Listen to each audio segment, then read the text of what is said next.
Hello students, आइए देखते हैं अगली टॉपिक। अगली हेडिंग है आपका सेल का आंतरिक प्रतिरोध। सेल का आंतरिक प्रतिरोध, जिसको स्मॉल आर से लिखा जाता है। सेल का आंतरिक प्रतिरोध क्या होता है, इसको समझना है। पहले हम एक फिगर ड्रा कर लेते हैं। फिगर जो है बाद में देखा जाएगा, इसको पहले हम समझ लेते हैं आंतरिक प्रतिरोध होता क्या है। आप जानते हैं कि जब सेल के प्लेट को तार से जोड़ देते हैं तो वैद्युत धारा प्रवाहित होने लगती है। जब किसी सेल के प्लेट को तार से जोड़ दिया जाता है, सेल के प्लेट को तार से जोड़ दिया जाता है तो तार में विद्युत धारा सेल के धन प्लेट से ऋण प्लेट की ओर और सेल के भीतर उसके घोल में ऋण प्लेट से धन प्लेट की ओर बहती है। ठीक है। जब सेल की प्लेटों को जब सेल की प्लेटों को तार द्वारा ठीक है जब सेल की प्लेटों को तार द्वारा जोड़ देते हैं तो तार में वैद्युत धारा सेल के धन प्लेट से ऋण प्लेट की ओर, ठीक है, तार में वैद्युत धारा जो है वह सेल के धन प्लेट से ऋण प्लेट की ओर तथा सेल के भीतर उसके घोल में ऋण प्लेट से धन प्लेट की ओर बहती है। ठीक है। तो आप देख रहे हैं कि सेल के बाहर तार में जो वैद्युत धारा की दिशा होगी वह धन प्लेट से ऋण प्लेट की ओर होगी, जबकि सेल के भीतर जो धारा की दिशा होगी घोल में, सेल के भीतर अर्थात घोल में धारा की दिशा ठीक उसके उल्टी ऋण प्लेट से धन प्लेट की ओर होगी। ऋण प्लेट से धन प्लेट की ओर होगी और बाहर धन प्लेट से ऋण प्लेट की ओर होगी। जिस प्रकार तार वैद्युत धारा के रास्ते में, वैद्युत धारा के मार्ग में क्या लगाएगा? प्रतिरोध।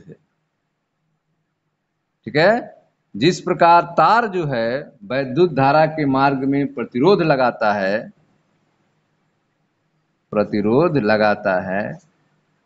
ठीक उसी प्रकार सेल का घोल भी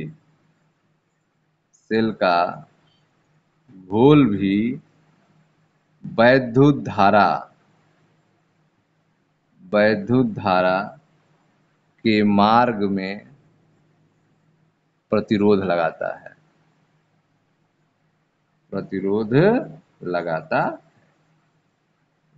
तो आप देख रहे हैं कि तार जो है वह विद्युत धारा के मार्ग में प्रतिरोध लगाएगा। तार क्या करेगा? विद्युत धारा के मार्ग में प्रतिरोध लगाएगा, उसको आसानी से बहने नहीं देगा। ठीक उसी तरह से सेल का घोल भी विद्युत धारा के मार्ग में प्रतिरोध लगाता है। तार वैद्युत धारा के मार्ग में प्रतिरोध लगाता है, ठीक उसी तरह से सेल का घोल भी वैद्युत धारा के मार्ग में प्रतिरोध लगाता है। ठीक है। सेल के दोनों प्लेटों के बीच सेल के सेल के दोनों प्लेटों के बीच,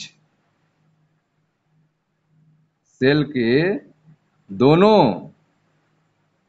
प्लेटों के बीच, सेल के दोनों प्लेटों के बीच, सेल के भीतर, सेल के भीतर वैद्युत धारा के प्रवाह में, वैद्युत धारा के प्रवाह में घोल के द्वारा, प्रवाह में घोल द्वारा उत्पन्न अवरोध, घोल द्वारा उत्पन्न अवरोध सेल का आंतरिक प्रतिरोध कहलाता है। सेल का आंतरिक प्रतिरोध कहलाता है या कहते हैं। आंतरिक प्रतिरोध क्या होता है? सेल के दोनों प्लेटों के बीच, सेल के दोनों प्लेटों के बीच, सेल के भीतर, सेल के दोनों प्लेटों के बीच, सेल के भीतर वैद्युत धारा के प्रवाह में घोल द्वारा उत्पन्न अवरोध को सेल का आंतरिक प्रतिरोध कहते हैं। ठीक है, सेल के घोल भी जो है वैद्युत धारा के मार्ग में प्रतिरोध लगाता है। सेल के दोनों प्लेटों के द्वारा सेल के भीतर वैद्युत धारा के प्रवाह में घोल द्वारा जो उत्पन्न होता है उसे ही सेल का आंतरिक प्रतिरोध कहते हैं। सेल का आंतरिक प्रतिरोध किसके द्वारा लगाया जाता है? सेल के घोल के द्वारा लगाया जाता है। सेल का आंतरिक प्रतिरोध कहाँ होता है? सेल के अंदर होता है। तो आपने देखा कि जब सेल की प्लेटों को तार से जोड़ देते हैं तो तार में वैद्युत धारा सेल के धन प्लेट से ऋण प्लेट की ओर बहने लगती है, लेकिन सेल के भीतर जो है घोल में ऋण प्लेट से धन प्लेट की ओर बहती है। उल्टा ठीक, जिस तरह से तार वैद्युत धारा के मार्ग में प्रतिरोध लगाता है, ठीक उसी तरह से सेल का घोल भी वैद्युत धारा के मार्ग में प्रतिरोध लगाता है। सेल के दोनों प्लेटों के बीच, सेल के दोनों प्लेटों के बीच, सेल के भीतर वैद्युत धारा के प्रवाह में घोल द्वारा उत्पन्न अवरोध सेल का आंतरिक प्रतिरोध कहलाता है। ठीक है, इस प्रतिरोध के कारण जो ऊर्जा दी जाती है उसका कुछ भाग सेल के अंदर ही खर्च हो जाता है। सेल के आंतरिक प्रतिरोध के कारण दी गई ऊर्जा का कुछ भाग सेल के अंदर ही खर्च हो जाता है, उष्मा में बदल जाता है। ठीक है, अब है सेल का आंतरिक प्रतिरोध किस पर निर्भर करता है? सेल का जो आंतरिक प्रतिरोध है वह किन किन बातों पर निर्भर करता है? तो सेल का आंतरिक प्रतिरोध जो है वह सेल के दोनों प्लेट की बीच के दूरी के अनुपाती होता है। क्या यह सेल की दोनों प्लेटों के बीच की दूरी के अनुक्रमानुपाती होता है, होता है।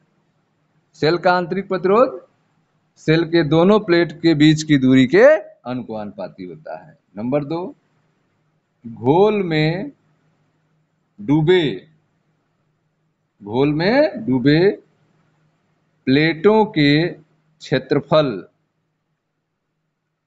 के व्युत्क्रमानुपाती होता है, व्युत्क्रमानुपाती होता है। ठीक है, नंबर 3, वैद्युत अपघट्य, वैद्युत अपघट्य की सांद्रता, वैद्युत अपघट्य की सांद्रता के बढ़ने पर बढ़ता है, वैद्युत अपघट्य की सांद्रता बढ़ने पर बढ़ता है। नंबर 4, वैद्युत अपघट्य एवं प्लेटों के पदार्थ की प्रकृति पर निर्भर करता है, निर्भर करता है। तो आप देख रहे हैं सेल का आंतरिक प्रतिरोध जो है वह किन किन बातों पर निर्भर करता है। तो सेल का आंतरिक प्रतिरोध जो है वह दोनों प्लेटों के बीच की दूरी के अनुपाती होता है। दोनों प्लेटों के बीच की दूरी अगर बढ़ रही है तो सेलों का आंतरिक प्रतिरोध बढ़ेगा। दोनों प्लेटों के बीच की दूरी कम है तो सेल का आंतरिक प्रतिरोध कम होगा। अर्थात सेल का आंतरिक प्रतिरोध दोनों प्लेटों के बीच की दूरी के अनुक्रमानुपाती होता है। घोल में डूबे प्लेटों के क्षेत्रफल के व्युत्क्रमानुपाती होता है। सेल का आंतरिक प्रतिरोध जो है घोल में डूबे हुए प्लेटों के क्षेत्रफल के व्युत्क्रमानुपाती होता है। इसका मतलब ठीक उल्टा, अगर क्षेत्रफल का मान अधिक है, प्लेटों के क्षेत्रफल का मान अधिक है तो आंतरिक प्रतिरोध कम होगा। क्षेत्रफल का मान, प्लेटों के क्षेत्रफल का मान अधिक है तो सेल का आंतरिक प्रतिरोध कम होगा, और यदि प्लेटों के क्षेत्रफल का मान कम है तो सेल का आंतरिक प्रतिरोध अधिक होगा। अर्थात घोल में डूबे हुए प्लेटों के क्षेत्रफल के व्युत्क्रमानुपाती होता है आंतरिक प्रतिरोध। विद्युत अपघट्ट की सांद्रता बढ़ने पर बढ़ता है। अगर विद्युत अपघट्ट की सांद्रता बढ़ जाए, विद्युत अपघट्ट गाढ़ा हो जाए तो सेल का आंतरिक प्रतिरोध बढ़ जाएगा। विद्युत अपघट्ट हल्का है तो सेल का आंतरिक प्रतिरोध कम होगा। विद्युत अपघट्ट और प्लेटों के पदार्थ की प्रकृति पर निर्भर करता है। सेल का आंतरिक प्रतिरोध जो है वह विद्युत अपघट्ट और प्लेटों के पदार्थ के प्रकृति पर, नेचर पर डिपेंड करता है, यह मात्रा पर डिपेंड नहीं करता है। विद्युत अपघट्ट एवं प्लेटों के पदार्थ के प्रकृति पर आंतरिक प्रतिरोध निर्भर करता है। ठीक है। सेल का आंतरिक प्रतिरोध जो है नियत नहीं रहता है। सेल का आंतरिक प्रतिरोध नियत नहीं रहता है। ठीक है। यह सेल के उपयोग में लाते रहने पर धीरे धीरे बढ़ता जाता है। सेल का जो आंतरिक प्रतिरोध आर है वह नियत नहीं रहता है। यह जैसे जैसे आप सेल को यूज करेंगे यह धीरे धीरे बढ़ता जाएगा, सेल का आंतरिक प्रतिरोध बढ़ता जाएगा।